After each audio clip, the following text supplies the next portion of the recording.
Біздің әдебиетіміздің өркендеуі ұлы ойшыл Абайдың даналығымен тығыз байланысты.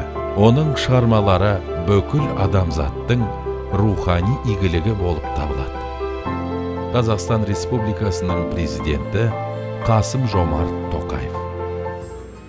Сәлем, құрметті студенттер және бізді экранның ар жақ бетінен көріп отырған көрермендер. Өздеріңізге мәлім, биылғы 2020 жыл елімізде Абай Құнанбаевтың 175 жылдығы болып айрықша аталып өтті. Всем привет, дорогие студенты нашего любимого университета! Сегодня особенный день. Я уверена, что многие мои друзья хотели бы увидеть своими глазами родину великого акына, мудрого человека казахского народа Абая Кунанбаева. Айтулы мерекесін қорытындылау мақсатында арнайы репортаж. Сіздерге Абай атамыздың өлкесін назарларыңызға ұсыну үшін біз Жидебайға аттанатын боламыз. В течение всей поездки с вами вместе Даурен Хасенов және Анель Рыскалиева.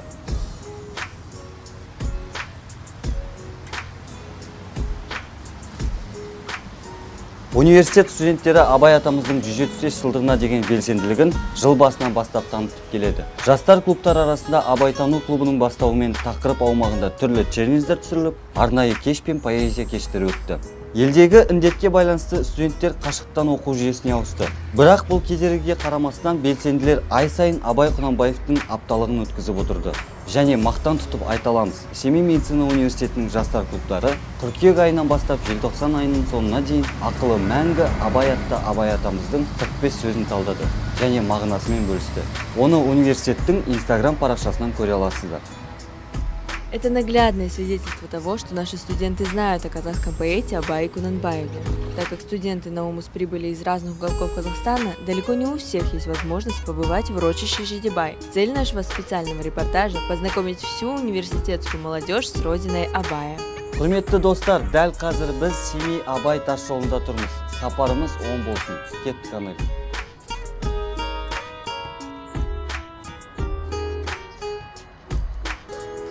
Көзімнің қарасы, көңілімнің санасы бітпейді іштегі.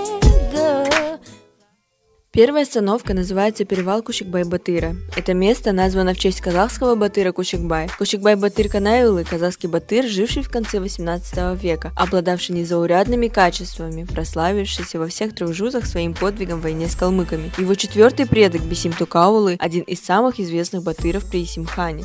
Происходил он из рода Уак, среднего жуза. Хотя фактически данные о Батыре незначительны, по легендам местных жителей, в результате неожиданного нападения ойратов-калмыков на место расселения и захвата скота односельчан, знаменитый и храбрый Батыр Кушикбай, невзирая на болезнь оспой, прогнал неприятеля с родной земли, вступив с ним в бой. Изможденный болезнью Кушикбай-Батыр, находясь в тяжелом состоянии, погиб в возрасте 21 года, защищая свой народ. Рядом с местом его захоронения по горам протекает источник, который даже в самые сильные морозы не замерзает. Особенность этого места в том, что с древних времен простой народ считал, что протекающая здесь родниковая вода обладает целебными свойствами, поэтому в разное время года можно наблюдать, как желающие приезжают набрать целебной воды, совершать омовение или же прочесть молитву.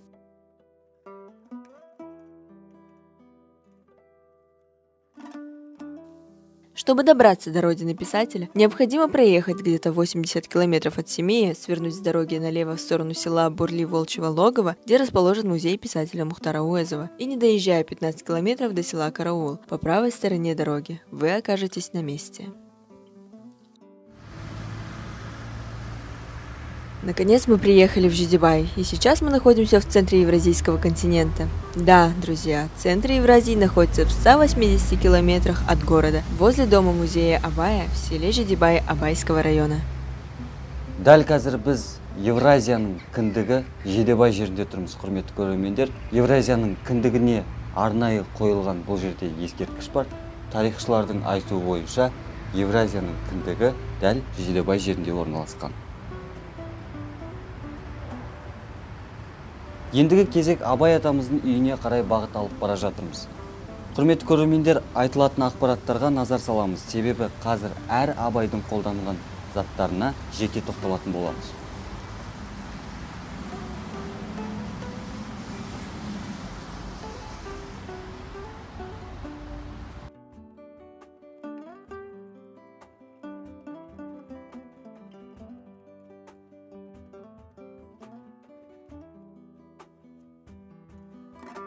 саламатсыз ба? Сәлеметсіздер ме? Қош келдіңіздер. Сегодня нас познакомит с домом Байкунбаева, работник музея. Ол Сандуғаш Мұратқызы. Сізді көргенімізге қуаныштымыз. Сандуғаш Мұратқызы бүгінгі экскурсия барысында сізді екі адам ғана емес, барлық Семей медицина университетінің студенттері тыңдайды. Рұқсат етсеңіз, бастасақ. Абай еліне, Абай жеріне қош келдіңіздер. Енді осы тұрған жеріміз міне Жидебай деп аталады. Жидебай деген негізінде кісінің аты, Мамай руынан шыққан батырдың аты. Бұл жер малға жайлы болғандықтан Абай атамыздың әкесі Құнанбай атамыз мекендеген. Құнанбай атамыз қартайып, қажылыққа қарай бет бұрып, Ақшоқы деген жерге көшеді. Қара шаңырақта кенже баласы Оспанға береді. Бірақ Оспан ертерек қайтыс болады. Оспан қайтыс болғанда артында 3 әйелі қалған. Қазақтың әмеңгерлік салтымен 3 әйеліне шаға салады, соның ішінде Еркежан деген бәйбішесін Абай атамыз алған. Абай атамыз Еркежан анамызды алғаннан кейін өмірінің соңғы 10 жылын осы қара шаңырақта өткізген. Еркежан алғаннан кейін 1895 жылдың көктемі шыға, әлді 30 жігітті жауып, өз жобасымен сызғызып міне осы үйді салдырады. Абай атамыздың руы Тобықты, Тобықтының ішінде Ырғызбай. Енді мына жерде қарап тұрсаңыздар, тач экранның ішінде 3 тілде кіргізген. Мына жерде қазақ тілін бассаңыздар, Абай атамыздың отбасы туралы жазылған мына жерде міне. Кейінгі қазіргі қалған ұрпақтардан тікелей Абай атамыздың еркек кіндіктен қалған тікелей ұрпағы Данияр деген, енді Даниярдан 3 қыз бала тарайды, мына жерде Дана, Камила, Меруерт деген. Бұл кісілер Алматыда тұрады. Енді қазақта қыздарды шежіреге жазбайды ғой, сондықтан қазір шежіре міне осы кісілермен тоқтап тұр. Келесі бөлмеміз, мына жерде бірінші бөлмеміз, ас бөлмесі, жоғары түсеңіздер. Ас бөлмесі.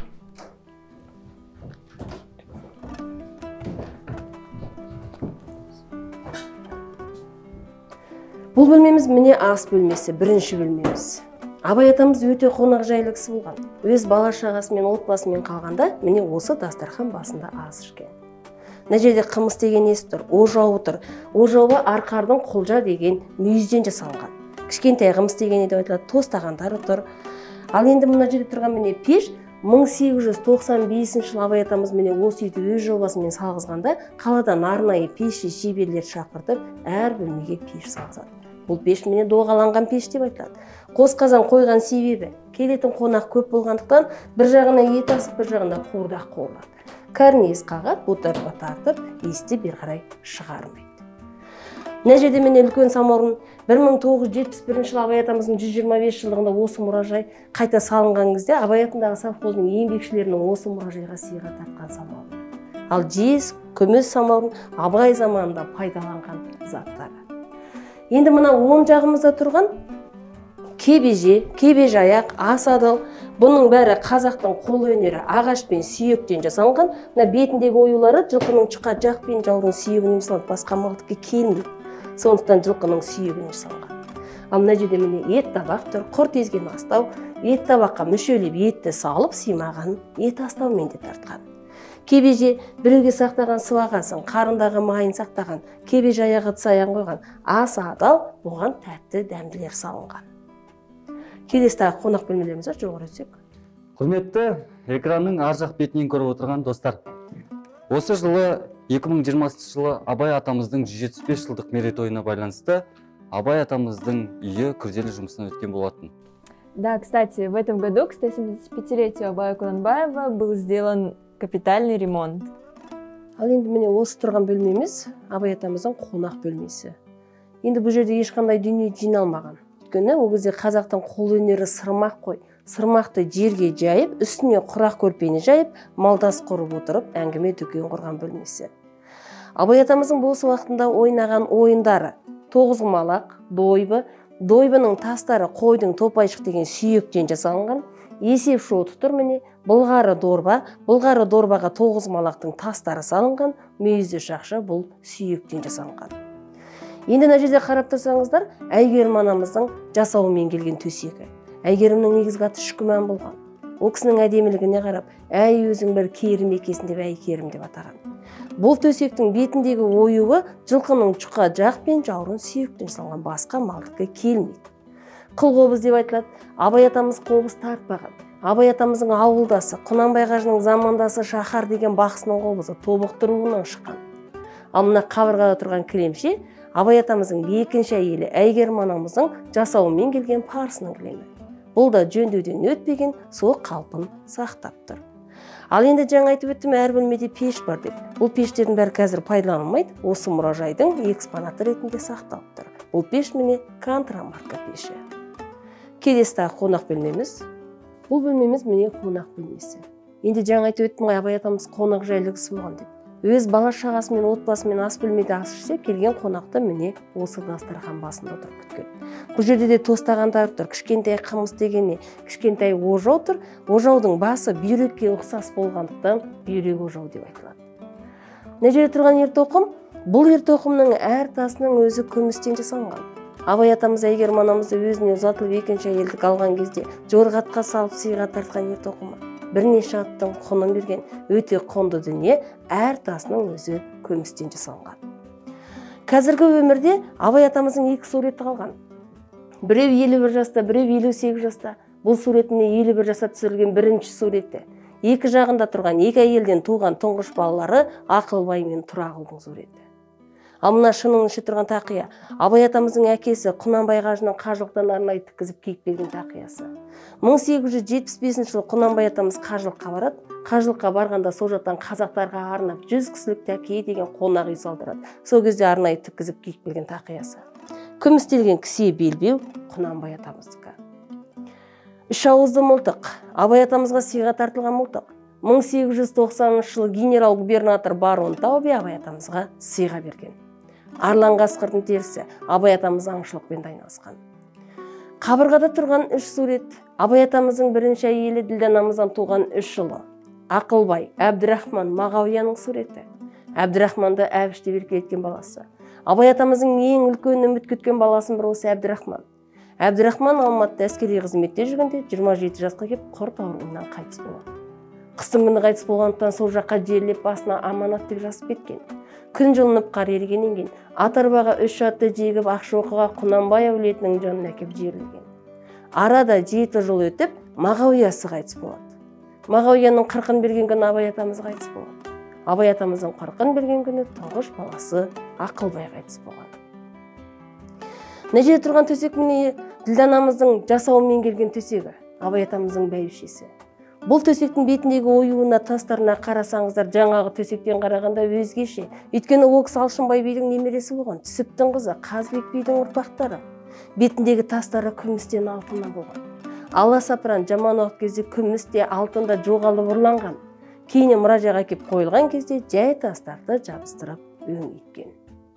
Жезлеген қаз мойын құман тұр, анасы Ұлжандікі.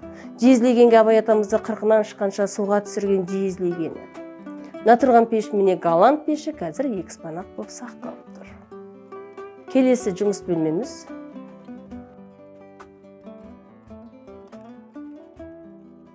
Абай атамыздың жұмыс бөлмесі, мына жерде міне шар айнасы тұр. Мынау қызыл плюшті диван деп айтылады. Енді диванның бетіндегі матасы биылғы 175 жылдыққа байланысты жаңартылды. Қабырға сағат тұр. Кітаптары, кітап жинаған сөресі бұл жерде тұрған. Абай атамыздың жұмыс жасаған столы мен орындығы. Абай атамыз Семейге барғанда Әнер Молдабаевтың үйіне түседі екен. Сол Әнер Молдабаевтың үйінде сақталған стол мен орындық. Сиясауыт тұр қаламмен. 1896 жылы баласы Мағауияға жазған хаты арабша жазылған. Құран кітап тұр. 30-дық майшам деп айтады. Өте жарғы жанған. Сол кездегі қол жеткен адамдардың пайдаланған дүниелері. Ал мына тұрған аспалы шамдар кейіннен осы майшамға қарап гипстен салып тоқпен тартылған майшамдар. 3 шекті домбыра. Абай атамыздың шәкірті Әлмағамбеттің домбырасы. Күмістелген кісе белбеу абай атамыздікі. Осы белдікке қарап та ол кісінің ірі денелі, толық адам болғанын білуге болады. Контрамарка пеш қазір экспонат болып сақталып тұр. Енді абай атамыз 3 әйелмен бірге бұл қара шаңырақта тұрмаған. Бірінші әйелі Ділдә Аралтөбе деген жерде тұрған. Екінші әйелі Әйгерім Ақшоқы қазіргі Құнанбай әулетінің жерленген жерінде тұрған. Үшінші әйелі Еркежан мен өмірінің соңғы 10 жылын осы қара шаңырақты өткізген. Келесі бөлмеміз Еркежан анамыздың бөлмесі. Сандуғаш Мұратқызы, абай атамыздың үйі қай жылдан бастап музей қылып жұмыс істей бастады? Енді Абай Құнанбайұлының музейі 1945 жылы абай атамыздың 100 жылдық мерейтойында алдынан кішкентай ғана 2 бөлме ашылып. Ал 1971 жылы Абай атамыздың 125 жылдық мерейтойында толық жөндеу жұмыстары жүргізіліп, қайта қалыпқа келтіріп жұмыс жасаған. Мына бөлмеміз міне Еркежан анамыздың бөлмесі. Бұл бөлмеміз міне Еркежан анамыздың бөлмесі. Жаңа айтып өттім, Абай атамыздың өмірінің соңғы 10 жылын сол Еркежан анамызбен бірге осы қара шаңырақты өткізген. Мына шыныңшы тұрған киім зал тұр міне Құндыз Бөрік, немересі Пакизаттікі, Ақылбайдан туған қыз баласы. Асыл бұйымдар әйелінікі мына жерде міне. Жақ өңір, кимешекке таққа, маржан моншақ, сырға, түйме, күміс білезіктері тұр. Еркежан анамыздың қол орамалы өз қолымен кестелеп тіккен. Ал жаңа айтып өттім ғой сіздерге. Абай атамыздың қазіргі өмірде 2 суреті қалған деп. Бұл сурет міне екінші түсірілген суреті. 58 жастағы сурет. 1903 жылы осы Жидебайда соңғы түсірілген суреті. Үшінші әйелі міне мына жерде Еркежан анамыз тұр. Келіні Камалия, Әубәкір, Тұрағұл, Пакизат, Мағауияның суреті. Мағауия мен Тұрағұл Абай атамыздан туған ұлдары. Пакизат пен Әубәкір Абай атамыздың Ақылбайдан туған балалары, немерелері. Оспанның көзінің тірісінде Оспанның 3 әйелінен бала болмағандықтан, осы 2 баланы Оспан мен Еркежан анамыз бауырына сап тәрбиелеген. Оспан қайтыс болып, Абай атамыз әмеңгерлікпен Еркежан анамызды алған кезде осы 2 баланы Абай атамыз тәрбиелейді. Ал Абай атамыз қайтыс болғанда, осы қара шаңырақтың иесі немересі Әубәкір болған. Ол кезде байдың ұрпақтарының көзін құртып, жер аударып жан-жаққа жібереді. Сол кезде Әубәкірден осы үйді өкімет тартып алады. Жан-жағынан есік шығарып, магазин қалады, кітапхана, мал қора, биік болғандықтан түйе құра қалады. Сөйтіп үй бұзылады. Ал жаңа айтып өттім, 1945 жылы Абай атамыздың 100 жылдық мерейтойында алдынан ғана кішкентай 2 бөлме ашылып, осы дүниелерді жинақ табыстаған. Ал бұл дүниенің бәрінің кейінгі ұрпаққа жету себебі 1885 жылы Абай атамыз өзінің көзінің тірісінде Құнанбай әулетінің, өз әулетінің 60-тан астам дүниесін Семейге өлкетану мұражайға өткізген осы достар арқылы кейінгі ұрпаққа жаны халық жету себебі сол. Мына жерде міне шар айнасы, Еркежан анамыздікі, қобдишасы, кір-шомбал. Кір-шомбал қазіргі біздің тілмен айтқанда үтік. Жуан домалақ ағашқа дымқыл киімді орап, төмен қарай үйкелеп тартса, ағаш қызып, киімнің құрыстырысы жазылады. Сандықтар Абай атамыздың 150 жылдығында 1995 жылы осы мұражайға сыйға тартылған сандықтар. Енді мына жерде тұрған төсек Еркежан анамыздың жасауымен келген төсегі. Бұл да қазақтың қол өнері ағаш пен сүйектен жасалған. Мына бетіндегі оюына қарасаңыздар, жылқының ұшқа жақ пен жауырын сүйегіне салып, басқа малдыққа келмейді. Сондықтан жылқының сүйегін жасалған. Ал енді қарап тұрсаңыздар, төсектердің бас аяқтары бірдей деңгейде көтерілген, өйткені оның 2 пайдасы бар. Біреуі көші-қонға пайдалы, біреуі денсаулыққа пайдалы. Көші-қонға дегеніміз ол кезде көлік жоқ қой. Түйенің өркешіне кигізі жауып, төсекті қойып, жүкті жинап байлап тастайды. Ал денсаулыққа дегеніміз бас аяғы бірдей деңгейде көтеріліп тұрғандықтан қанның айналымы жақсарады. Қазіргі медицинада сол дәлелденген. Қазақ соны ертеден білген. Шымылдық жаңартылған Абай атамыздың 150 жылдығында. Мына тұрған түскегіз міне Еркежан анамыздың төркінінен жасауымен келген түскегізі. Бұл да жөндеуден өтпеген, сол қалпын сақтап тұр. Сол кездегі қыз-келіншектердің қол өнері. Үкілі тұмар деп айтады. Тұмарды қазір бойға тақса, ол кезде осылай түскегізге таққан. Мына тұрған пеш міне голланд пеш, экспонат қазір. Келесі бөлмеміз. Мына жерде міне Лермонтов, Крыловтың өлеңдерінен аудармалары тұр. Тұмар домбыра, күміс қалта сағат, протезісі. Абай атамыздың көзінің тірісінде жанынан тастамай пайдаланған заттары. 1909 жылы ең алғашқы басылып шыққан өлеңдер жинағы тұр бұл жерлерде. Мына жерде Абай атамыздың қара сөздерінен алынған үзінділері тұр міне. Мына жерде мінездеме Абай атамызға берілген. 1904 жылы Абай атамыздың қайтыс болған жері Бала-Шақпақ деп айтылады. Бұл Бала-Шақпақ мына Шыңғыстың тауының ішінде орналасқан. Абай атамыздың жаздың күнгі жайлауы. Абай атамыз жаз шықса сол жайлауға шығады екен малымен. Сол кезде осы Бала-Шақпақта қайтыс болады. Осы жерге 60 шақырым Бала-Шақпақ. Осы жерге ақсақалдар мәйітті әкелгеннен ақсақалдар ақылдасып, мәйіттер қарай қинамайық, осы жерде кенженісі Оспан жатыр деп, Оспанның жанына жерлену себебі сол.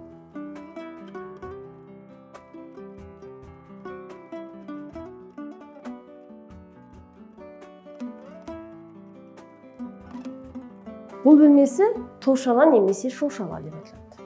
Мына тұрған 4 бақан адал бақан деп айтылады. Келетін қонақ көп болғандықтан жұмасына 4-5 қара мал сойлап, сол малдың етін осы бақан қылып сыймағанына көлденең сырғауыл тартып білген. Қара қазанның астына қызыл толғыдан от жағады. Жаңағы қызыл толғының түтіннің иісі етке сіңіп, ет тәтті болады. Қара қазанға ет асылған. Ал бұл жердегі тек қана бір-ақ өзгеріс сол кезде төбесінде қазақ үйдің шаңырағы сияқты шаңырақ болған екен. Керек уақытында жауып қояды, керексіз уақытта ашып қойып отырады. Кейіннен мұражай болғаннан кейін осылай шыңдап қойды. Ал енді осы жерде қандай дүние көріпсіздер? Абай заманында пайдаланған заттары. 3 аяқты мосы жез шәугім, қара қазан, жез ожау, шүмшөйлі, жезлеген құман тұр. Мына жерде міне шейлек, ит аяқ тұр, қасқыр қақпан, сүйретпе қақпан деп айтылады. Қол шоқпары тұр міне мына жерде. Қол шалғы, диірмен, тас диірмен деп айтылады. Үзеңгі, тұсамыз тұр.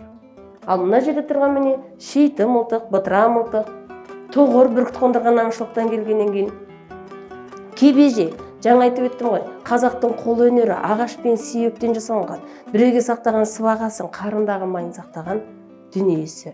Мына жерде келі зат тұр, көбі тұр. Көбі қазіргі тілмен айтқанда қымыз бөшкесі.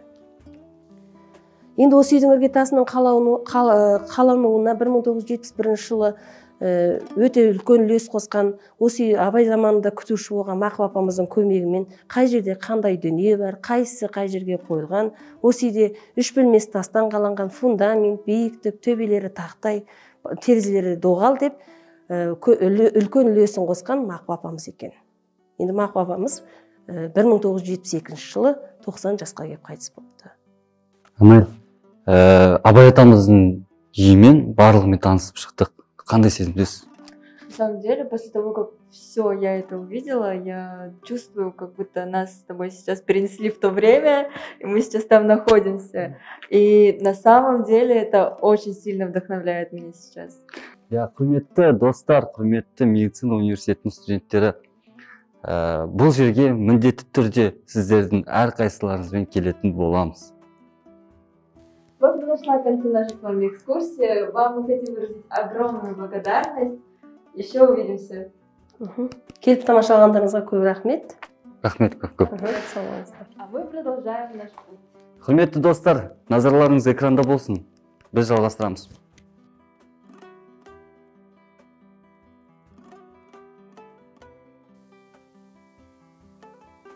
Здесь находится могила бабушки Абая Зири, матери Волжан и брата Худайберды. А вы знаете, как эти люди внесли свой вклад в жизнь Абая?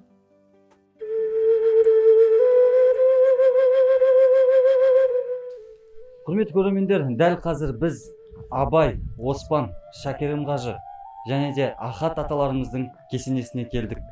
Бүгінгі бізде кесенемен, кесененің құрылысымен жеке таныстыратын ол Айқын ағамыз. Жалпына Абай, Оспан кесенесі, Шәкерім қажы, Ахат кесенесіне қош келдіңіздер. Алдарыңызда тұрған бұл құрылыс 1992 мен 95 жылдардың орталығында Абай атамыздың 150 жылдық тойы қарсаңында жасалған. Бұл кесененің ұзындығы 200 метр, ені 65 метр. Міне биылғы жылы Абай атамыздың мерейтойы жаңағы 175 жылдығына байланысты осы жер міне қайтадан заманауи қалыпқа енді. Бұған себепкер болған кісі жаңағы алматылық Level 8 компаниясы, оның директоры Сәрсен Константинұлы деген азамат осындай міне әдемі жерге міне айналдырды. Мұндағы жаңағы негізгі бұл кесененің авторы Бек Ибраев деген азамат, маңғыстаулық.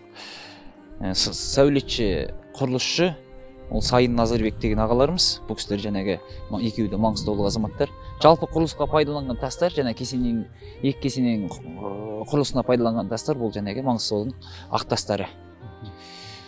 Бұның жаңағы қасиеті бұл тастың заман өткен сайын бір-біріне бірігіп, және мына табиғи ауысымдарға өте шыдамды, төзімді дүние. Алдарыңызда тұрған бұл кейіннен 96 жыл салынған бұл қатымхана есебінде, намаз оқитын орын есебінде қазір жұмыс істеп тұр. Алға қарай жүрейік. Алдарыңызда тұрған бұл топырақ, бұл Абай атамыздың және қабірінен алынып қойылған топырақ. Бұл жерге қойылған себеп Абай атамыздың да Шәкерім қажының да және қабіріне түсетін жол жасалмаған. ол кісілер қазір көресіздер, үстіге 6 метр биіктікке шыққаннан кейін ол кісілер 6 метр төменде орналасқан. Сондықтан бізде жаңағы өзіміздің қазақи дәстүр, наным сеніміміз бұл жаңағы қабір басына келген кезде әр қазақтың баласы бірінші топырағын сипап, одан кейін барып құран бағыштаған. Жаңағы алдарыңызда айтқандай левел, алматылық левел 8 компаниясы жаңағы осы биылғы жазда мына осындай үлкен ірі ауқымды жұмыстар жүргізді. Мұндағы жаңағы бұрынғы ескі қабырғаны алып тастап қайтадан сырттарын мраморлау және жасылдандыру, алқап көгалдандыру деген сияқты жұмыстары жүргізіліп отырды. Жалпы бұған дейінгі мынау жөндеуден біткен кезі, түнгі кезі алдарыңызда қарасаңыздар. Ар жақтағы жазда міне туристердің келіп жатқан фотоларын көруге болады. Бұл жалпы жаздың күні мына карантиннен кейін ашылған бетте осы жерге жаңағы келушілер келіп бастады. Бұл жер амфитеатр деп аталады. Бұл жаңағы Бек Ибраев ағамыздың бір үлкен идеясы деуге болады бұл жерде. Бұл жерде жыл сайын жаңағы Абай Шәкерім оқулары осы жерде республикалық деңгейде оқушылары арасында өткізіліп отырады. Былтырғы жылы 20-шы жыл осы жерде өткізілді оқушылар арасында. Бұндағы жаңа өткізетін себептері жаңағы Абай Шәкерім оқуларын дәріптеу, әндерін дәріптеу, мына қазақ балаларына жаңағы ой өрісін жетілдіру. Бұл жерде қарап тұрсаңыз жаңағы келген кезде әр бала Абай Шәкерім өлеңдерін оқыған кезде жаңағы білетін 400-500 өлеңдерін бірыңғай оқи кетпейді ол балалар. Осы жерде отырған әділқазы мүшелері жаңағы әр жолда мысалы қыстың 3-ші шумағының басын ғана айта салуы мүмкін, ортасынан бастай салуы мүмкін. Сонда жаңағы балалар ары қарай жалғастырып әкеткен кезде осы жерде көрсеңіз, сонда таңғаласыз. Бұл жерде кәдімгі өте жоғары деңгейде дайындықпен келіп өткізіледі. Сонда жыл сайын ұйымдастырылатын, жыл сайын өткізіліп отыратын іс-шара. Биылғы жылы ғана мына дертке байланысты өткізілмей қалды, бірақ ол онлайн түрінде өткізілді. Жүріңіздер, Абай атаның кесенесіне қарай жүрейік. Жалпы қазір міне 6 метр биіктікке көтерілдік. Бұндағы қазір осы тұрған жеріміздің асты бұрын ең алғашқы рет жоспарланған кезде кітапхана есебінде жоспарланған, салынбақшы болған. Бірақ бір алыстан келгенде бұл жерге жаңағы кітап ақтарып, кітап оқып отырылмайды. Сондықтан қазіргі күнде биылғы жылы бұл Шежірелі Шыңғыстау атты музей ашылды астында. Бұндағы жаңағы мақсат мына Шыңғыстаудағы адам көп бара алмайтын тарихи орындардың макеттері қойылған. Қазір оған тағы да бір тоқтай кетеміз. Алдарыңызда Абай Оспан кесенесі. Абай Оспан кесенесінің биіктігі жерден 38 метр. Бұл жаңағы алдыдағы айтылғандай Маңғыстаудың ақтасымен салынған. Төрт жағына 4 мұнара қойылған. Бұл қазақтың 4 құбыласы тең болсын деген мағынада екен. Бұл енді Бек Ибраевтың бұл жерде жаңағы әр әулетке, әр құрылысқа бір тоқтап отырған өзі. Авторлық мағына беріп отырған. Көмкерілген ақтастар, мұнда жаңағы бұрынғы түсінік бойынша қызылтас, ақтас, қаратас болып 3 деңгейге бөлетінбіз. Қазіргі бірыңғай ақтаспен көмкерілді биылғы жылы. Өйткені бұрынғы қаратасымыз қазаққа ең төменгі деңгейдегі қаратас қазаққа оқу ағартудың келмегендігін білдірді. Қызылтасымыз кеңес үкіметін және қызыл қырғынды белгілесе, ақтасымыз азаттықтың ақтаңы деген белгі болатынды. Бірақ қазіргі күнде міне азат күніміз, тәуелсіз күнімізде бұл жердің бәрін бірыңғай ақтастып, біржолата сондай түсінік қалыптастырдық. Алдарыңызда тұрған тау Шыңғыстау, мына жағыңызда тұрған биік Орда биігі, алда тұрған Мұсақұл төбе, бұл жаңағы Мұсақұл төбенің айтысы. Бұнда жаңағы Құнанбай мен Жігітектің ортасында, Ырғызбай мен Жігітектің ортасындағы Абай жолындағы қақтығыс осы жерде өтеді. Орданың өзінің тарихы бар. Бұнда жаңағы Темучин осы жерде жаулап келген кезіндегі ордасын тіккен жері. Орда тау, Орда биігі. Бұны қазіргі кезде үлкен орда деп аталады. Шыңғыстаудың аталу себебі осы жердегі жаңағы бағынышты халық Темучинді ақ киізге көтеріп, ең биігі хан биігіне көтереді және хан сайлап Шыңғыс деген атты осы жерде берілді деген қазір аңыз айтылып жүр. Абай атамыз бен інісі Оспан жерленген жер. Жаңағы сіздерге айта кеттік қой, жаңағы 6 метр биікке көтерілді. 6 метр осы төменде Абай қабірі мен Оспан қабірі орналасқан. Бұл жерге ең бірінші рет жаңағы Оспан қайтыс болады да Оспан атамыз жерлеген. Одан кейінгі араға жылдар салғаннан кейін Абай атамыз мына Шыңғыстың ішінде Балашақлық деген жер бар. Сол жерде қайтыс болады да бұл кісіні негізгі апарып жерлемек болған жері Құнанбай әулеті жатқан жер Ақшоқы қорымы. Сол жерге апармақшы болған, бірақ ол кезде жаз уақыты, күн ыстық. Сондықтан үлкендер ақылдаса келе Абай атамызды осы Оспанның қасына жерлейік деп бір шешімге келген екен дейді. Мына кесенедегі ішкі сәулеттің мазмұны қандай бұл суреттердің? Бұл суреттерде бір үлкен мән мағына жатыр. Мына қарап тұрсаңыз, мына қырлы қабырғалар бұл кітаптың ашылып тұрған беттен суреттеген. Одан жоғары қарай қарасаңыз, Алланың 99 есімі араб әріптерінде. Одан жәнегі ақ пен қараның күресі, жоғарырақ қарасаңыз, уықтар қазақ үйдің ішкі құрылысы бейнеленген. Бұнда шаңырақ күн есебінде. Яғни бұл Абай қазақ поэзиясын күндегенді білдірген. Жалпы ішкі диаметр 11 метр. Астыға қарасаңыз, астын мына шығып келе жатқан күн бейнесін бейнелеп тастаған. Бұл жәнегі өзіміздің кейінгі мына азаттықтың таңы атып келе жатыр дегенді білдірген. Арт жақтарыңызда 7 шырақ. Бұл 7 шырақтың қойылған себебі бұндағы жәнегі бұл кісілердің Абай атамыздың жалпы өзінің ұрпағы жоғалуының азақ алдында қалғандықтан шырағың сөнбесін деген ырыммен, тілекпен қойылған. Бұл шырақ жәнегі қазақи өзіміздің ата ежелден келе жатқан салтымыз. Шырақ деген дүние. Я достар, осымен міне Абай атамыздың кесенесімен таныстық өз соңына жетті. Айқын мырза, сізге көп-көп алғысымызды білдіреміз. Университеттің атынан, басшылықтың атынан және өзіміздің атымыздан. Выразить огромную вам благодарность за проведенную экскурсию, за выделенное нам время. Сіздерге де көп рахмет айтам. Осындай мына Абай атамыздың басына келіп осындай бір танысып жатқандарыңызға тағы да келіңіздер.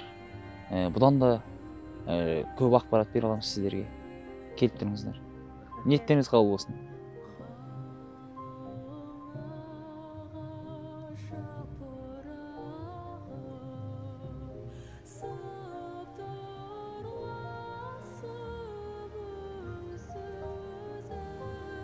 Ұлы Абай жастардың қоғамның өмірге деген, білімге деген құштарлығын әр туындысымен ашты десек қателеспейміз. Қазіргі қоғамда Абай атамыздың шығармаларысыз, нақыл сөзісіз, ақылысыз елестету мүмкін емес. Отбасындағы байлық пен билікке қызықпай, әкесі Құнанбай сен ақын емес, таққа отыр деген қарсылығына қарамай, артынан қалған ұрпаққа үлкен мұра, білім қалдырып кеткен ол Абай Құнанбаев. Если вы ищете мудрости, прочтите 45 слов назидания Абая. Если вы ищете знаний, прочтите притчи и стихи Абая. А если вам недостаточно и этой информации, чтобы узнать Абая Кунанбаева, рекомендуем вам прочитать роман-эпопею «Путь Абая».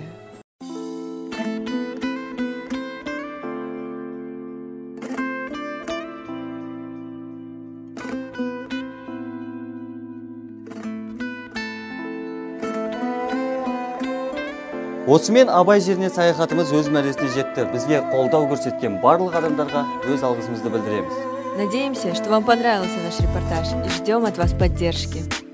Ақылым мәңгі Абай, ұлы Абайдың аты ешқашан өшпесін.